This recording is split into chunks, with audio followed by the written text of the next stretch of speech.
Hey everybody, new episode of the What's Your Why podcast is out now with Sadie Smith. Sadie Smith is a true savage, doing some incredible feats of running and just performing at a high level consistently in the marathon. Sadie won the Fargo Marathon recently, and with the help of Mark Knudsen, I got a finish line access and was able to schedule an interview with her for the podcast. It was a great podcast talking about her journey into running, talking about how running is something that you can come into at any point of your life, and just how kind of great the sport can be for individuals and just for creating community. But what Sadie's doing is insane. Running, she's already ran a marathon in every state. She's at 94 marathons, unless she's ran one since the podcast, and continuing on. So she's doing about one a month, maybe a little bit more, depending on, but pretty crazy. So give this episode a listen with Sadie here. Thank you. I did say Zoom, and this is my first podcast not on Zoom, but I got logged out of my old account, so it's all good. It's totally fine. I just needed to read. I'm on my husband's computer and I didn't have the Google up, so it just took a couple seconds to figure that out. Well, I appreciate you coming on. Yeah, thanks. I'm trying to get the camera to. Sorry, my laptop decided not to work, so we're improvising today with it. No worries. It's not my computer. Gotcha. So how'd the swim meet go? And it's much like it's much like a track meet. If you've I don't know if you have been a swimmer or a runner, but it's a lot of sitting around waiting for something to happen, and then 2 minutes of happening, and then you wait about another hour. So it's good. Yeah. My son loves to swim, and it's a lot of fun to watch. So awesome. No, long day, like 6 a.m. start time, and all morning long. Exactly. A lot of hurry up and wait, maybe. Pardon me? A lot of hurry up and wait. A lot of hurrying up to wait. Yes, absolutely. Well, once again, I just want to say congratulations on the race. Thanks. Did you say that was your first win or no? It is the 18th marathon I've won. So. 18th marathon. Wow. Okay. And I don't know if you by chance got to see anyway how I like to do the podcast, but mostly I like to kind of start with how somebody grew up. Mm-hmm. And then what kind of led them to who they are. And then we'll get to talking about, I guess, the marathon a little bit. That sounds great. Yeah. Ideally. But so where are you from? Where'd you grow up? Yeah, so I currently live in a suburb of St. Louis, Missouri. I grew up just on the east side of the river in a town in southern Illinois, and lived there my whole life before going to college. Met my husband at the University of Illinois, and we've just kind of done a tour of the Midwest ever since then. Gotcha. Okay.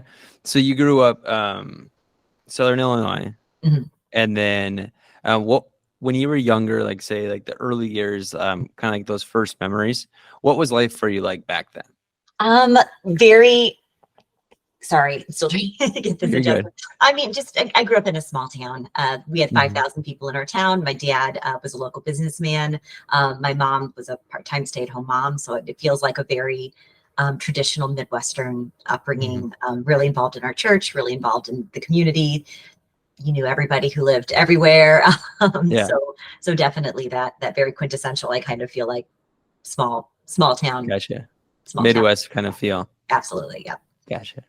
Well, when you were young back in the day, was running something you kind of went to right away, or was it something you just naturally did playing, or? I characterized myself as a very lazy runner in high school. Again, real small high school, so we didn't have a cross-country team. We had a track team in middle school, and even in high school, not all of the towns near us had a women's team. I remember in my middle school track team, I think we could only participate in 2 meets because that was the only schools around that had girls teams. So really very different. I was not a bad runner, but I definitely didn't put a lot of effort into it back in the day. And I only ran for 3 years in high school, and then I stopped for no good reason. It wasn't fun anymore, and it got hard, and I didn't really want to do it. So really didn't come back to running until later when I coached as a teacher. So gotcha. So when you what events were you doing back then when you 800 was were my running? favorite. I mean, 400, 800, did the distance medley. I would do the 3/4 of a mile in that relay, but never did a mile. That was about where I tapped out. So Yeah, I used to think I was way a too sprinter. far in I high wasn't a school. sprinter, but yes, a mile seemed like a whole lot back Yeah. then to run. I was a thrower and a jumper my first Nice. few years of high school. Then my last year of track and field is when I started running. It was only short distance. Like, there's no way I'm doing an 800. That's way too far. Yeah, seems really daunting. It's pretty Yeah, pretty intimidating to yes. but it's only 2 minutes, right? I Or just a know. little bit over. Ideally, at least. Yes. So in high school, what were you into then? Like, so it sounds like running wasn't your thing. I mean, I did like running. I was a yearbook editor. I was on student council. I was, I did that kind of stuff, like much more than I was not a sporty kid. It's pretty hysterical how I've become a sporty adult from just really not playing sports as a kid at all. Well, distance running, I think it does not have to be the high school star athlete. And it's especially because I feel distance running is so focused on, or not distance running, high school sports are so focused on a lot of the team event. Unless you're talking maybe wrestling or maybe like something like tennis or golf. But I feel like running is very much, especially distance running, is very much a singular person thing. It is. And maybe training can be different, training with a group of runners or something like that. But when you're actually on race day, it's very much by yourself. Absolutely.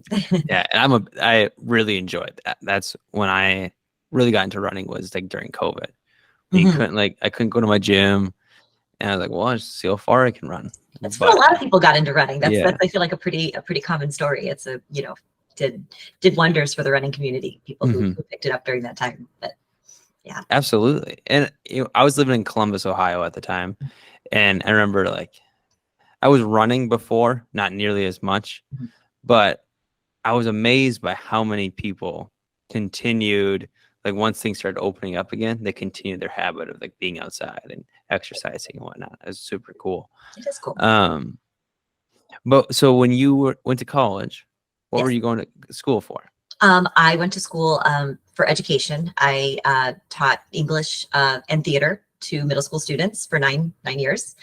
So that was I was an English major and got a minor in education. Met my husband in college, and he was pre-med, so we bounced around quite a bit after college for his training. It was good. Loved college. It was a great experience. Didn't run there either, but I did like it. Yeah, I loved going to school as well, both for my undergrad and for my master's. I love just the university system in general. There's things people say about academia and whatnot, but just learning is so much fun. I agree. I would have stayed a professional student forever if they would have let me. It is a great experience. So I met a guy at some philanthropy thing I did a while ago when I was a student, and he had, I think, 10 undergrad degrees, I think 7 masters. That's fabulous. That's just, he never stopped going to school, and he worked at professional jobs, but that's really cool. Yeah. And just a wild stories the guy has, because like research projects all over the world. I don't know if you've ever been to the cities before, like Twin Cities, Minneapolis, St. Paul. They had the science museum there, and at the time he was running that. So like, what a perfect person to do that. That is very, very cool. Yeah. So you are bouncing around, and we'll kind of work your way through your life, whatever. But what was like athletics looking for you like during undergrad? Were you into fitness or? No, I was not. No, if it wasn't walking to my class or back to my residence or out with friends, no, I was not a fit human. I mean, it was not unfit, but no, I put very little effort into that during college.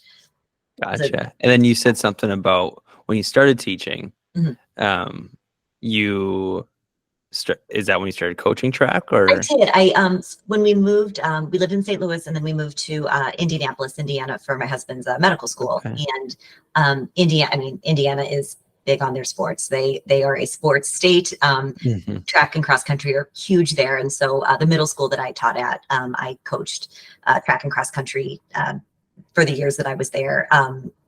It's a great experience. I still didn't run a ton myself, but it was great. I love working with the kids. It's really, really fun to help young people come into a sport. And it was my first experience with cross country because we didn't have a team when I was younger. So it was really kind of got me back interested, but also a very skewed perspective on adult running, to be with all of these kids who can run, sub 5-minute mile in middle school. And I'm just like, well, I'm obviously terrible. Like, I can't do anything close to that. And it really, I think, kind of forget like what a normal adult person runs a 5K in, because I was comparing myself to these very fit, very, very talented, 8th grade runners. But that was a great experience. Then I coached when I moved back to Missouri for a couple of years too. And before I went on my indefinite sabbatical while I have my kids now. Yeah. When you were coaching, you didn't have the experience of like a cross country coach. Where did you kind of learn, or where did you figure out how to like or organize practices? And like, what did you guys do for that? We had a very, very talented, longstanding cross country coach at the high school program, where I taught in the district, and he had been there forever and was just a great mentor. The high school program was very successful. They went to state, just about every year, and he really helped us. We would sit down at the beginning of the season, and he would kind of help us map out what he would like workouts to look like for our season. And I think it was maybe the best coaching advice I've ever gotten, either as a parent of children or as a coach, was middle school students are not getting college scholarships for anything. Like, your job is to have them have fun, love the sport, and want to stick with it when they get to high school. I don't care if you lose every meet. I just want a team by the time that they get to me. And so I thought that was great advice, that like the kids should have fun. We really focused on that a lot, but he had some, I knew nothing about a VO2 max. I knew nothing about how to run sprint workouts necessarily. And he really did a lot of hand holding. This was kind of before so much was readily available on the internet. And it was great to have such a good mentor. Yeah. When I was coaching junior high, so I coached for 4 years as well. Fun. When I was going through undergrad, I coached for a junior high team, and it was the same school, but where I went to high school, I coached their junior high, and then I coached the pole vault for the varsity team. And so junior high is definitely like, get them interested, so they stay with it for like 7 through 12. Absolutely. But also you have to build them up, because like a lot of them never ran before, maybe for like the mile in FIAD once or twice a year, but that's about it. It was, and it's, cross country is such a neat sport. As somebody who never participated as a kid, it's amazing to see those kids out there encouraging teammates. I feel like the individualness of that takes the pressure off getting down on your teammates. Like, you run your race, you do your best job, and then you're back on the course supporting everybody who finishes after you. And I just loved the kindness of those kids, and how much they really wanted to do well for themselves, but they wanted to see everybody on the team succeed. And even, the kids who were walking the last mile of their race, whatever, it was a great sport for everybody, which I really appreciated. I never did cross country. I didn't do anything like over a mile until after I graduated high school. But seeing it from kind of an outsider point of view, and being a fan of just cross country and track and field in general, it looks like a pretty intense sport. Like, people running across the courses and all this stuff to cheer them on.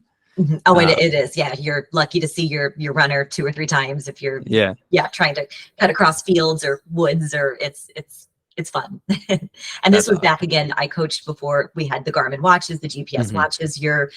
The only way that the runners knew kind of how they were doing was me sitting there with a clipboard at each mile, like yelling off their splits, because that was kind of predated all of the fancy technology. No, I think cross country is a really weird mix for like distance running, because it is very team focused in a lot of ways for scoring and how a team wins, which is cool. And but you also relying on the individuals to perform still, Right. which I think is awesome.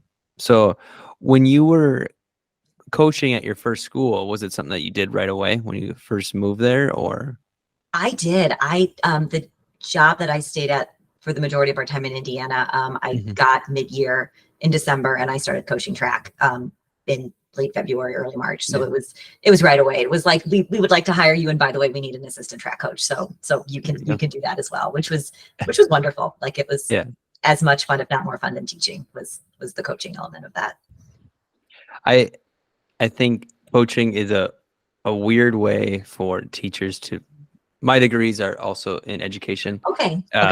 And so I have like a similar experience of coaching junior high as well. And I think a teacher having the ability to see their student on the field, but also in the classroom, build such a great rapport for them, because they just know that that individual is invested in them and wants them to succeed in not just their subject, but other parts of life as well.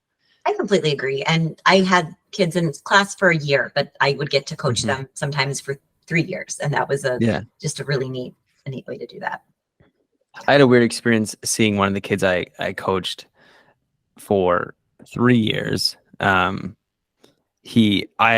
been away from coaching for about 4 or 5 years now. When I moved to Ohio and I moved back here, but back to the Fargo area. And he, since then, has he grew up, graduated high school, and now lived in London for a year. And I just had a half-hour conversation at Fleet Farm with him. That's super cool. Yeah, it was very odd, but cool to see how, I coached him as 7th, 8th, and 9th grader, and now he's going to be a sophomore or junior in college. And it's very odd to see how much they grow up. It makes me feel old, even though I know I'm not very old, but still. So when you think about coaching and your years working with students, do you think that's part of what kind of got you into fitness again or into running? I think so. I do. I mean, again, I say I didn't really run still at that time, but there was, especially with cross country, there's a lot of running involved because you have to run with them. It's the only way to stay with your team. So it was definitely, I think, just also spending that much time with young people who have so much excitement and energy around a sport just makes you kind of want to do it again. I mean, it really is. It was fun. It was fun to be with the kids. It was fun. And yes, I don't want to be the slowest person on the course. I want to be able to keep up with the runners. So definitely was encouraging in that regard. Yeah. So did you start running around the cross country season so you could keep up with them, or how did that work? I would run with them. There was very little independent running outside of that so much. I mean, my husband and I lived in downtown Indianapolis. We would run, 2 miles, 3 miles, and feel like that was amazing. I mean, that at the time, and that is amazing for, people who aren't superly weird, like we are, who run marathons all the time. Like, that's a good run, but that, that at the time, that was a solid Saturday workout. So that's kind of, I guess, where I did it at a 26-mile day yesterday. That's fantastic. Good for you. And I was sitting on the couch, super sore last night. And I was talking to my girlfriend. I was like, there's no need to run this far. I was like, I can stay perfectly healthy with 3 to 5 miles. Absolutely. But it's not the same. It's not as much fun. It's not the same. I enjoy the misery at the end of the day. Absolutely. And you get to eat so much afterwards. It's fantastic. Exactly. It's really worth it. I love pizza. Whether it's good pizza or bad pizza, I think it's all good. But I love just being able to go and have binge on a piece of pizza at the end or a whole pizza at the end. Absolutely. Well, so when in your journey did you start getting into running? It was late. I am 44 now. I have a 13 and an 11-year-old, and I got into really running when my first son was born, about a year old. So that would have been maybe about 11 or 12 years ago. So not very much kind of late in life that I decided to really start running. So 11 years ago, you said, right? Yeah, about 11. Yeah. Sounds right. And you've done, I think I heard it was 96 Was Fargo 90, or 94? trying to count. I think I'm at 93 or 94 marathons. Okay. So I would have to look at the spreadsheet again. Yeah. But it's right around there. That's so many marathons in 11 years. That's crazy. Yes. Actually, those are in 9 years. It took me a couple years to build up the marathon, but it was, Yeah. I averaged between about 11 and 16 a year now. So it's a lot of races. So what was the one before Fargo? Before Fargo was, I did a 50K here in Missouri the weekend of April 1st. So that was, and then before that, the St. Louis Marathon was, I'm sorry, the 50K was the end of April. So April 30th. And then the St. Louis Marathon was April 2nd. So those were the two leading up to Fargo. Awesome. So was there, when you do a race like a 50K, you count that as a marathon, I would assume. No, that doesn't go in the marathon count. That's its own separate. Okay. It's a different race. No, it's an ultra. There are two schools of thought on that. There are definitely people who count them. Yeah. Good for them. I think it's whatever you want to do. But whatever you want to do. You're all about the 26.2, which is understandable. Nobody can debate it then. It's no, I mean it doesn't. The number doesn't matter. I'm just in trying to decide where Marathon 100 will be. I had to decide how to count the races, so that's gotcha. Okay. Well, so you've been through, I'm sure, many cities running, and you've been to probably a lot of the states, I would assume. All of them, yes. Oh, you have done all 50? Yes. Okay. So what is let's go to, what's your favorite city to run in? City or place? Because those are different. I guess. Okay. I don't revisit cities super often because I was running a marathon in every state, and I'm doing that for a second time now. So part of that, it's hard to go back and repeat the same race often. I really loved running in London. We did the London Marathon last year. That was just a neat experience. It was our first international race, so it's pretty hard to beat that. Boston's a very cool city to run. That's just a cool race experience. I like some that jump out that I think are not as common. Baltimore puts on a great marathon. I had a lot of fun in Baltimore. I've run the Dallas Marathon 3 times, which is, I think, the most I've run the same marathon. Great city. I have family there, so I make a nice trip down there. Flying Pig in Cincinnati is a really fun race. When I think of cities that I like to run in, I think more of what cities are fun, like who puts on just a fun race. Not necessarily it's fast. It's not necessarily my personal best marathon. Just like, where are their crowds? Where was it fun? Where was it a cool experience for the runners? The atmosphere. Detroit is a great marathon. They run through Canada. You get to go across the border, and then back. You take the bridge over and the tunnel back, and that's a really fun, cool race too. But cool. I mean, most of them I don't do marathons that I dislike. So it's. I think marathons are a cool atmosphere probably almost every time you go. It is. But so many different. So my favorite place to run is in South Dakota in the Black Hills. There are 2 races up there. Definitely not in cities. Very, very much you kind of run by yourself for 26 miles. What races? Down a canyon. The one in August is called the Leading Ladies Marathon, and it was a women's only until last year. And then a very, very similar course is run in September called Sundance to Spearfish. But that one starts in Wyoming across the border and then runs back down the Spearfish Canyon. And it's just the most gorgeous 26 miles that I've ever run. And great race directors. It's just a very, very small, very different than something like Boston or London, 100 people cap usually on how many people they let run. And it's just a very neat, different experience. I'm running a 52-mile race in the Black Hills in 3 weeks. Oh, are you? So love it. Like, where do you guys start that race at? It's starting in Silver City. Okay. I believe. And then it goes to Sturgis. Nice. It is. I have been there. I'm going back for my sixth time to South Dakota in September. So you'll have a great time. It's I love South Dakota. We were there last weekend, and I'm going back again this next weekend. We do rock climbing as well. Very cool. And so right behind Mount Rushmore is amazing rock climbing. And so I just love it down there. It's That's awesome. Congratulations. Yeah. Good luck with that. Well, that's thank you. It's gonna be painful, but it's gonna be fun. Well, I hope you have not terribly hot weather and it goes. Yeah. It goes. My well. last 2 attempts at ultras did not go well, but it got up to like 108 degrees, and my body does not thrive in that. Obviously, no, nobody's body thrives in that. No. So I'm thinking like, what's the race called? The Badwater. Mm-hmm. I would not do well on that. But anyways, back to you. So when you think of different races, have you done more than 50K or what? No, I've only the 50K that I did last month was my first. Okay. First one. Oh, okay. What'd you think of the extra distance? It was nice.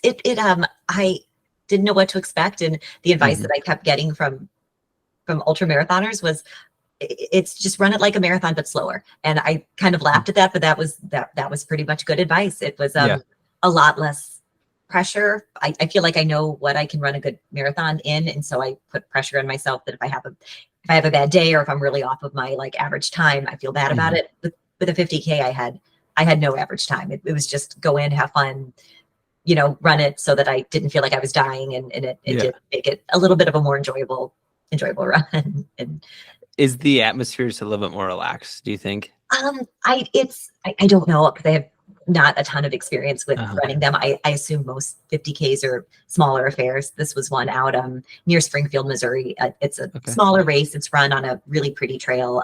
But I ran, again, 31 miles by myself, and pretty much only saw people. It was an out and back. So just as I turned around, I saw the people, in front or behind me. And that's about it.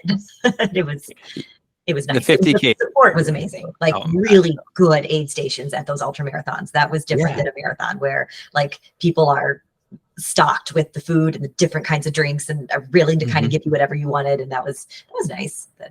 I appreciate it. Yeah, I think that the aid stations can make a race so much more fun. Yeah. They had really good volunteers. So that was really nice. Yeah. So some of them can be so great and some of them are so barren. Like one race I did was they had a porta potty and that was it for the aid station. And I don't mind if they're barren as long as they let you know. Like, just please let me know what I'm going into. If I'm carrying my own gel, I just need to know that ahead of time. So that's absolutely. No, there was the one I'm doing in the Black Hills. They had like no information, and so I emailed them. I was like, "Hey, it says it's full stocked aid station." I was like, "Just what does that include?" Yeah. He's like, "Isn't that on the website?" He emailed me back, and I was like, "No, there's no information on the aid station." He's like, "Oh, thank you." And then like a couple weeks later, it was like a full stock. I was like, "Oh, this would be great." That's good. Yeah, because that means different things. Yes, definitely to different people. Full stock could be water and bathrooms, or the whole gamut of things.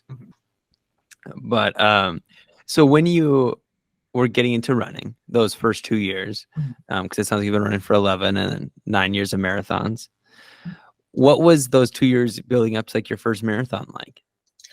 So I got into running kind of accidentally, I guess. I had had my first son and was pregnant with my youngest, who's 11 now, and I was a stay-at-home mom at that time, or still am, but was a stay-at-home mom. And one of the women in our mom's group lived right next to the track at the middle school when we were living up in Michigan, and just had this idea that we should get a group together and take turns, just kind of have a co-op where we bring all the kids, take turns. Some of us watch the kids, some of us go out on the track and get a couple miles in, and then we'll switch. And that's really how I kind of got back into running, was just with this amazing group of women who just cared about being fit and kind of trying to get back into shape after having children. And we kept that little club going for a couple of years, and it was just really nice. And again, very non-threatening, just lots of people who didn't really have a background in running whatsoever. But my husband and I are real competitive people with each other.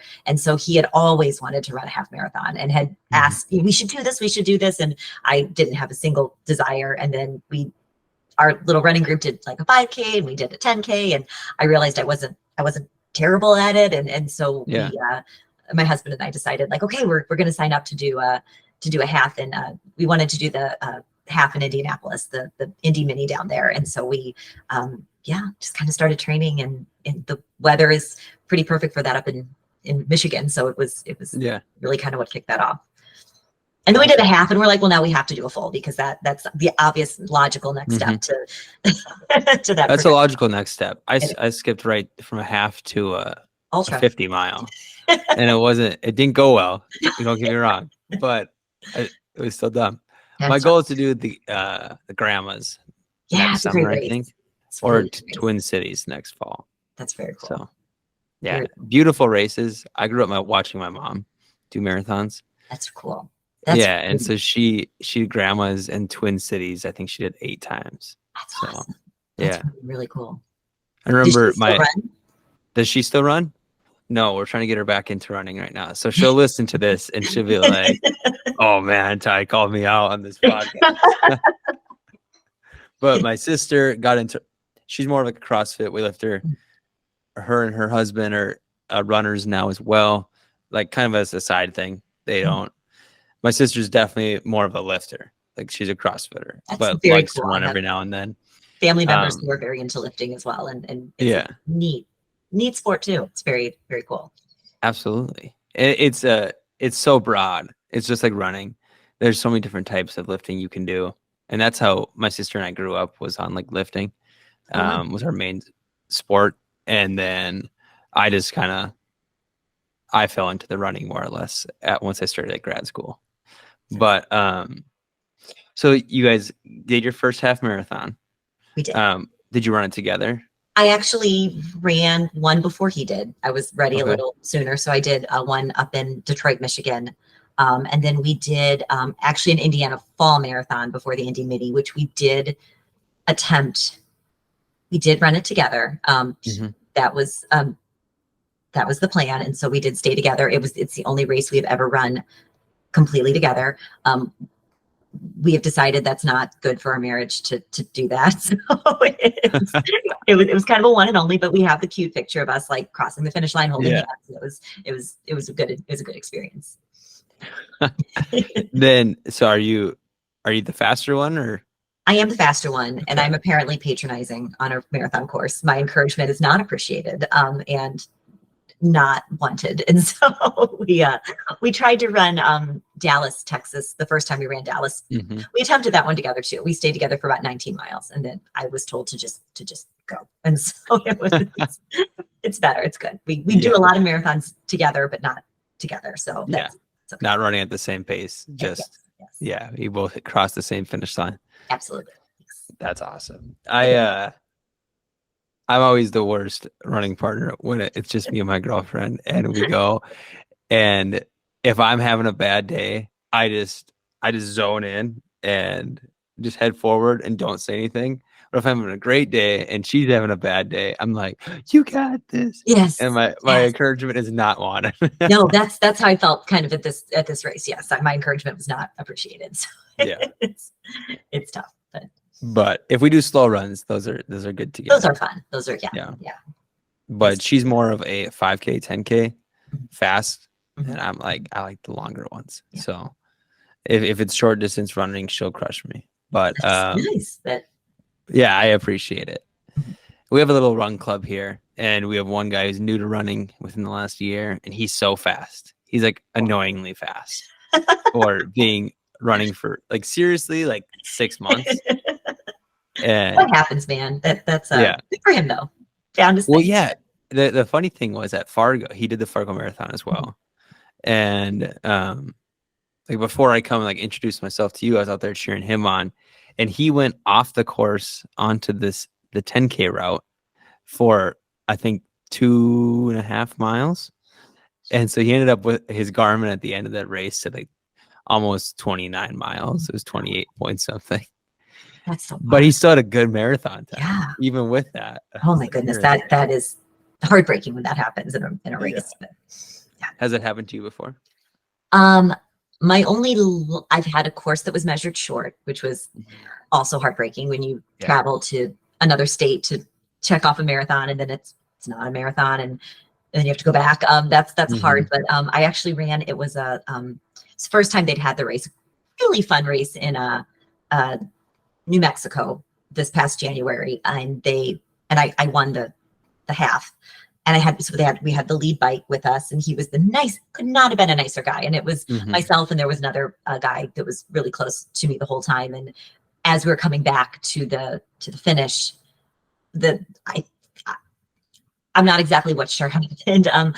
We thought we were following the bike. I think the bike thought he was following us. We ended up off course. We ended up running a 14.1 half marathon, which was really it's very stressful when you know you're not going the right way, and you know you're just adding time to. So we ended up crossing the finish line third and fourth, but it was such a small race, and the two guys ahead of us we'd seen out there, and they were amazing, and pretty much just told the race director, like, we did not win this race. Like they were ahead of us by a good 4 minutes the whole time. Like so they adjusted our times, and it was very nice. And we got our first and second places, but it was not a good feeling. Well, 14.1 so, I'm sorry. Sorry, I was going to say, when you're expecting 13.1, yes, like you mentally, I can do this. Yes, but like 14, that's a way farther. And we got off course right at like maybe 12.8. So it was like in that final push where we were, it was tough. And we didn't know how far we were going to have to run. We're like, is this going to be 14? Are we going to be out here for 15? Like what? It was an ultra half marathon. It was amazing. We just didn't really know, but it worked out. Ultra half. So what was, I'm sure that wasn't your first win. The half marathon. Yeah. Yes. I'm sure that was your first half marathon or win. Yeah. For the first win. No. First race win. No, first race win was probably maybe 3 years into running marathons. Okay. I think that's right. So a while back now. Yeah. What was that first race win like? And I will say, like, to clarify, I do consider a race win being me being the first girl to cross the finish line. I have won 5 races where I was the first person to cross the finish line, but I do count it as that always is kind of a joke among runners. I feel like when you won a race, you were the first person. I was the first girl. Like that still counts. So the first race win was was a small race. It was actually out in South Dakota on this canyon, and was at the time run by a good friend of ours in a running club that I'm part of. And it was really great. There was another woman there that day that had a seed time substantially faster than me, and she just did not have a good day, and kind of passed her around mile 23, 24. So that's a fun feeling. Like it's very exciting.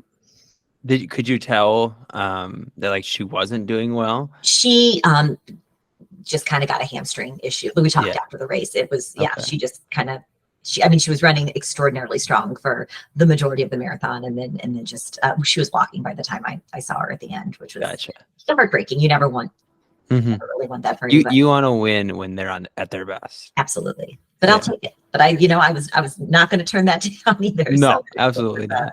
You're still going to win. Yes. So was that that was a girls only race? Pardon me? No, that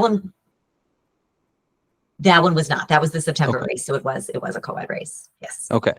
What was your first like all around race win like?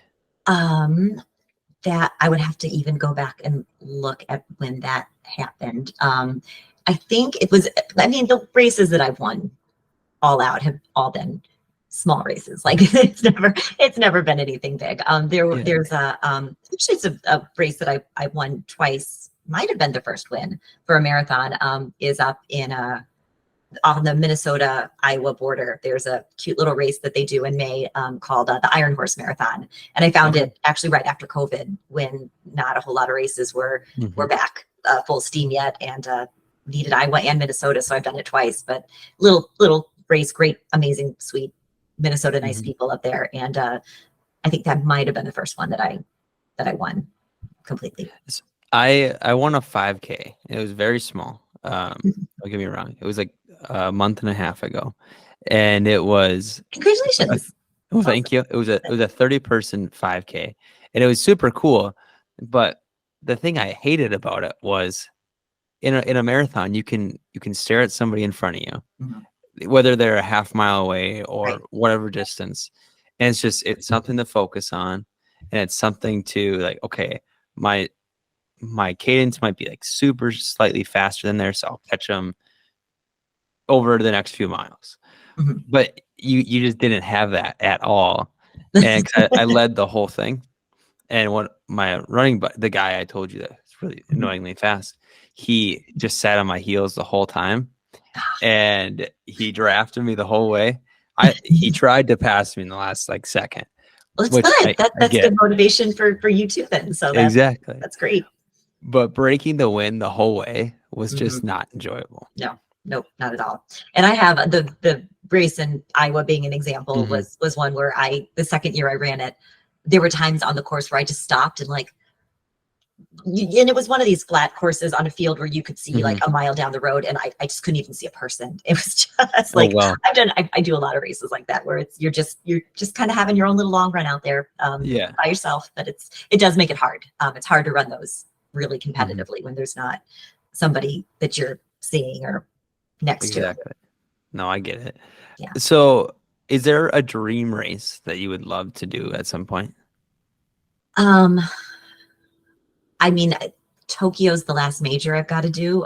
We're doing Berlin this year, so would love to do that. I think as our kids get older and more self-sufficient, and we eventually will have more time to travel, it would be amazing to run in Antarctica. We'd love to do that. My husband and I lived in Kenya for a summer years and years ago, so I think doing a race out in that country would be just outstanding. There's so many. We've been so lucky to have run a race in every state because it's given us an opportunity to see parts of the country we would not have otherwise. And I feel that it's a big world out there, and there's just amazing places to see. So I look forward to lots of really amazing running adventures in the future. But well, I think running's so cool in a way because you can. I don't know if you follow. I just know her Instagram handle is Run Candace Run. She just did the 200. Yes. The 250Ks in 200 days. She had a quote on one of her like recovery runs from the last few days where she talked about how you can just like tour a place and you get so grounded in that place when you run. And traveling, like I travel for work now, and everywhere I've gone so far, I've gotten a good run, and it's cool to be able to like get to know a city a little bit through running. Do you feel like you're going to do that traveling around? It's the neatest way. I feel like to see a city. Like I do feel like even times where we're flying in and flying out, and I'm only, in a place for 24 hours to run the race, I still feel like I leave having a good sense of the city because you see so much of it. I mean, Fargo being an example, it was our second trip to Fargo. So we did only stay for one night because we'd been there before, but you spend 3 hours in the morning, traversing almost 30 miles of the city. And I feel like you get to see some stuff. It's really, you get a good tour of Fargo with the marathon. You do. And a good flavor for the people, like, always kind of the cities that just have really, Fargo was great. I mean, as far as America, we talked about that afterwards. Some of my other out of town friends, like just the number of people that come out with their stereos on and, have snacks and drinks and, are just having a great time and offering things to the runners. It was definitely a really fun, very fun vibe in Fargo. When was your last time in Fargo? Excuse me, I've done it twice now. I think it was 2018. It's been a minute.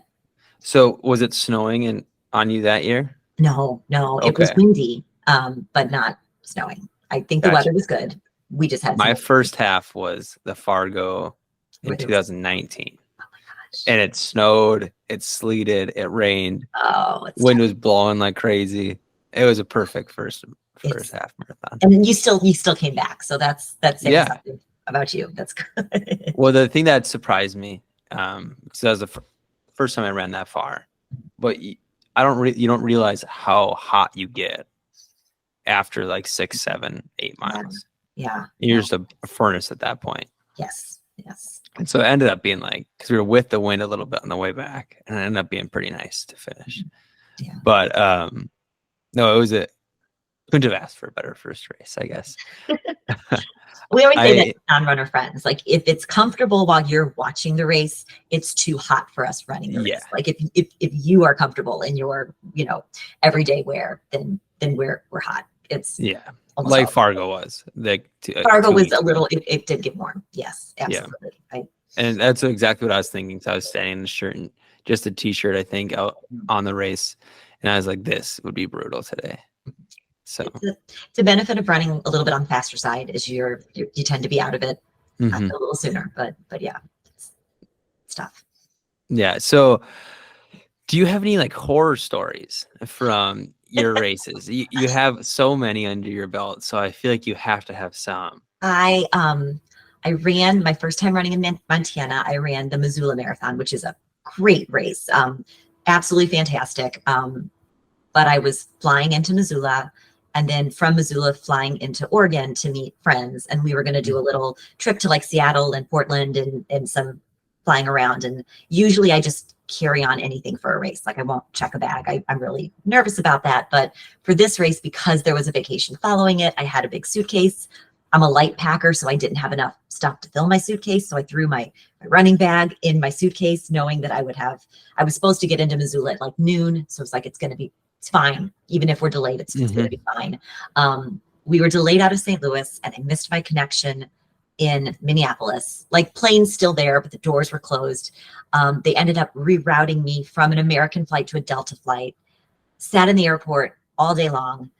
Like an idiot, didn't check that my luggage got rerouted. And it wasn't until 7, 8 that night when I was boarding the plane that I just happened to ask, like, can you verify that my suitcase is on this plane? And it was at that point that they told me it was not on the plane. It was in fact in Dallas, Texas, somehow. And so I got into Missoula at about 11 o'clock at night with nothing. I had nothing. And so I had to go to Walmart. Because they're the only place that was open at 11 o'clock at night in Montana. I bought a pair of $17 Dr. Scholl's shoes, pair of Walmart socks. Walmart sports bra, the whole, I had, I had to buy the deodorant. I had nothing I had my watch, which was good.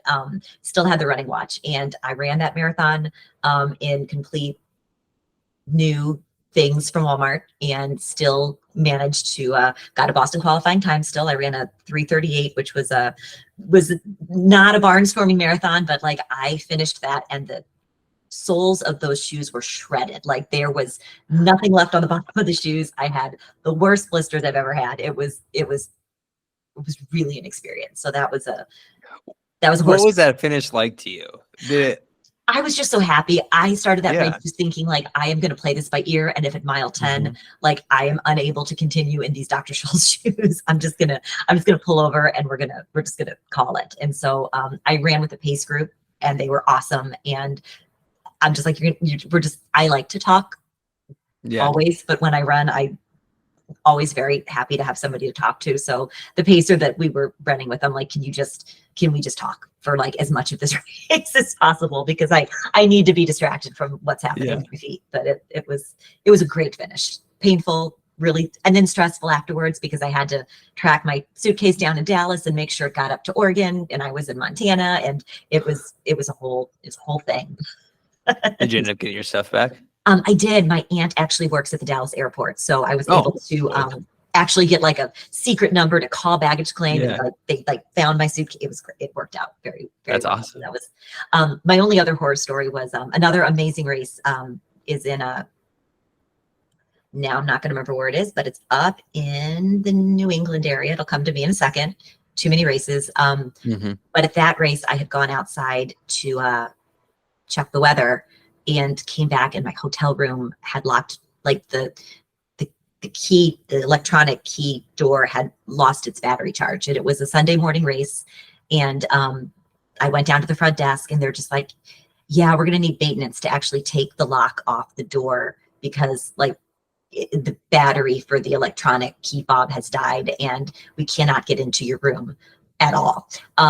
And it was Sunday morning. And so they're like, they won't be in until like 4 hours from now. So again, I was kind of like, I had most of my stuff for the race. Thank God I had my bib, but it was another one where I did not have my complete like stuff, I like to run with music a lot. And so like that Mm-hmm. was one where I did not have music. I didn't have like, again, all the gels or all the things that I thought I would have for the race. And I was also very panicked because I was flying home that day and they were not sure if or when they were going to be able to get into the hotel room. So kind of a scary race too, but that was, Yeah, you know, that's crazy. It's Hartford, Connecticut, that happened. Hartford, okay. Wow. Connecticut's a beautiful state. It's beautiful. It's a beautiful marathon and it worked out okay, but Yeah. pretty tough. I can't imagine. I'd be so stressed. Was that another Walmart day or? No, I did have my shoes were on, I was dressed. I just wanted to run downstairs to see if I needed to bring like a jacket or like throw away pants. So it was a quick, I planned to just run downstairs and run back to my room and get the rest of my stuff. And I never was able to do that. So, okay. So I guess I want to kind of transition to what does your training look like? Just in terms of maybe an average cycle. I mean, a cycle is usually anywhere from 2 to 4 weeks between races. So I definitely different. A long-suffering coach who like does understand that it's once every 2 or 3 years she's going to get me through like a full 16-week training cycle. But usually I'm happiest if I'm doing a race every 3 to 4 weeks because then the long run is just the marathon that happened previously, which is really nice. And so typically try to get in 3 really hard days of running, 1 long run a week, a speed workout, a tempo workout, 3 easy days of running, 1 day of just lifting. Try to lift 3 or 4 times a week. Probably not like you guys, your family. Mine looks very different, but try to work out every day. I'm fortunate that I don't have a job that pays me to go to it, which allows me some more flexibility in my day, especially during the school year to get the workouts in so that I can do the mom things when my kids get home afterwards. But I take it seriously. I've taken it more seriously and it's gotten me faster and it's something that I really enjoy, look forward to doing every day. So yeah. That's cool. Is it something that you just love doing? And I do. I really enjoy running. I enjoy lifting now. That was new about 2 years ago, adding that. And it's really awesome. And I really look forward to that as well. More so than running some days when it's 98 degrees like it is today in St. Louis. But it's not 98 here, but it's hot. It was hot yesterday too. Yeah. When you incorporate the lifting, did that make like injury prevention a lot better or? About 2 years ago, kind of just that post-COVID time, I was a really, really consistent 3.5 hour marathoner. Like that was right where I lived, and had some friends who were coaching an intermittent fasting program and sounded really interesting and decided to like, okay, I could lose 5 pounds, like give it a try, see how it goes. And it was really transformative, like really transformed my diet. That program encouraged lifting. And so I did get into some programs that I liked with lifting. But I think the diet really helped. The lifting I think was amazing. And I've taken an average of 30 to 35 minutes off my marathon times really since really getting serious about those things. So it was. Was that around the same time you took marathoning more seriously as well? Or when did this was 1.5 years, maybe 2 years ago. So I had been running marathon. I mean, I'd probably run 70 marathons at that point. So, or 60, 70. So I and again, I felt like I was pretty good at that time. Like I was, again, with the new super shoes, I was down to like close to 320s probably. But then, to start seeing consistent sub 3 hour marathons was a big change. Like that was a, big deal. So you mentioned the new super shoes. What shoes do you run in? I like the Alpha Flies and the Vapor Flies. I'm a fan of the Nike shoes. Did you notice an immediate change? I did. Absolutely. Okay. But I think, I do think you're just only as fast as you can be. And I think the shoes, they help. I don't feel like they're cheating because I feel like just about everybody out on the course wears carbon plated shoes these days. I think they've made the entire sport faster, which is never a bad thing. But I also feel like, whatever shoe I'm wearing, I can only run as fast as I can run. And so It can take a couple minutes off, but it can't take off an hour of time. So I think the way they originally came out when they said their original verbiage was they were springy, and springs have always been a band, but they're not a spring. It's like a carbon plate, right? Mm-hmm. And so it provides just a different type of propulsion. And nobody's ever had a thing against orthotics. Orthotics do a very similar thing in a lot of ways. So I don't know. I think it's awesome. I do too. And as somebody who runs races very frequently, and I'm on the older side of runners, I just think the recovery is so much faster with the carbon plated shoes. I think they're easier just on joints and ligaments and all over. I did notice that I felt less sore after wearing them. So do you wear them for training as well? I go through so many because I race so often, and they're really only good for maybe 3 or 4 races. I do wear them for training now because I end up having so many pairs that I've retired from racing that are still perfectly good shoes for regular running. So pretty much, yes, I will do in some version. How often are you going through a new pair of shoes? Again, like I'll do 4 marathons, 3 or 4 marathons, usually in one pair of racing shoes. So depending how many races I'm doing, if it's the fall and there's sometimes I'll do 3 races within 4 or 5 weeks. And so, a pair of shoes might only last 2 months, but then I'll train in them, indefinitely for a really long time after that. Until like they're hurting your feet almost. Yeah. I don't spend money on real shoes. Like I'm very anti, but running shoes, like all the money. It's okay. Yeah. I got a closet full of running shoes and a one pair of sandals I absolutely love, but that's about it. Yep. Yeah, pretty much. Well, I don't want to keep you for too much longer. I know I asked for like an hour, but when it comes to goals that you're currently chasing, I know you told them to us like right after the race, but I don't think we've talked about it quite yet today. So what goals are you currently chasing in running? I do. I am one of the people out there that likes to do the 50 state, like do something in all the states. So it's been a thing. So I am part of a really cool group that is a 50 sub 4-hour marathon group. And so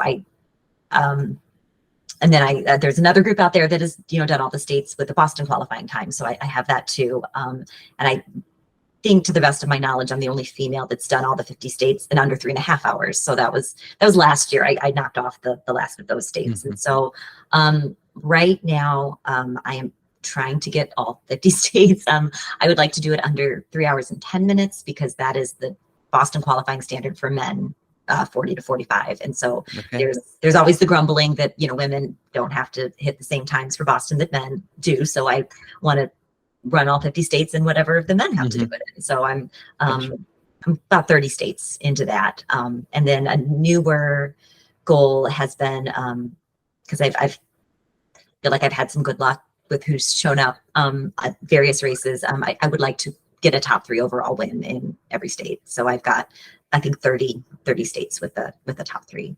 That's amazing. So that's where I'm at. Like Fargo was another one. It was like a coin toss. There are some years where lots and lots of fast women come to Fargo.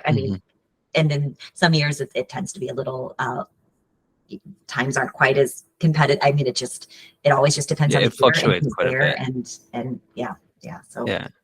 And I talked to, so the day before the race, I interviewed Mark Knutson, the director of the race. Okay. And he was saying, I asked him like why, because I never thought about how many turns there are. Yeah, and it's a very you turny mentioned race. that you like the turns. I did like the turns. Yeah. But he says it kind of deters a lot of the more elite runners because they like the straighter, all out things, and you just can't do that in Fargo because one day it could be a 30-mile-an-hour steady wind going south, the next day it could be coming from the north, and so you never know in Fargo. So I guess you have to have a lot of turns. I appreciate it for that reason because I feel like Fargo is notoriously windy, and it does. I just ran Mesa this year, which is a really historically very fast race. Kind of goes downhill. It's essentially one turn in the entire race. Lots and lots of people go there to run fast because it's just a point to point down a mountain with some uphills thrown in. But but it gets a little boring because you can look 3 miles down the road and see all the mile markers ahead of you or behind you. So the turns keep it interesting. It's Yeah, I like turns, and they also I think they work to a more competitive race, maybe not a faster race, but if you had, it's like, I think a perfect example would be is if Olympic trials race was a very turny race, then it's way more about the strategy and not as much about just the speed. yes. And so I think that's cool. You I've been can- listening to Mebka Flesky quite a bit recently, and he Oh, talks yeah. about strategy in some of his Yes. races. And it is true. I didn't think about that until a couple years running. I ran in Maine with a gentleman. We ran a lot of the race together, and he was a flight path engineer for I forgot which airline, but he was very tangent focused, and it wasn't even anything at that point I'd put much thought into with trying to really run tangents well. And he was very laser focused. He's like, we're not losing any ground on this. Like we're gonna, and it really became kind of fun in Fargo. It gave you something to do, like trying to get your turns the best you could. So. And so would it be you're trying to go right from one corner directly to your next corner along that like angle? As the road turns, you don't want to be on the outside of that turn. But you don't want to get over too soon because then you're running more. I still don't think I've perfected it. It's try to watch what the people ahead of me do and see if that makes sense. Gotcha. But, yeah. Well, marathoning is definitely something that you have to trial and error. Definitely. I think whether it's marathoning or just running in general, everybody's going to fail a little bit in some way and they're going to learn from it. But we're right about an hour here. Is there anything you want to share about yourself or that I think we're good. I really appreciate the time to talk, and it's been a pleasure to get to know a little bit about you too. And thank you for your time. And good luck. Thank you, Sadie. Good luck with your 50 miler. Thank you very much. It should be fun. It's beautiful out there, so there'll always be that. Is there like an Instagram or something like that people could follow you at, or like Sadie's 50? Or no, I'm not that anymore. On Instagram, I'm 50 sub Sadie. So it's something with it. 50 sub Sadie. Sounds good. Well, I appreciate your time, Sadie. Have a great rest of your day. Thank you so much. It was very nice. And good luck with everything you're doing. Thanks so much. We'll see you in Fargo again one day, I'm sure. So. Hopefully. Take care. Thank you. You too. Bye-bye. Thank you, everybody, for listening to this episode. It was a very fun one to record with Sadie, and it was cool talking with her directly after the race and just kind of hearing her immediate perspective, but then also about 2 weeks later, what she thought of the race and just kind of what her journey has led her to. So it wasn't her first win by any means, but it was still really cool to kind of be there in that moment to see the win and to kind of re-celebrate it here and talk about her story. So I appreciate you guys for listening. Come back for more next week and share it if you like the podcast. Thank you.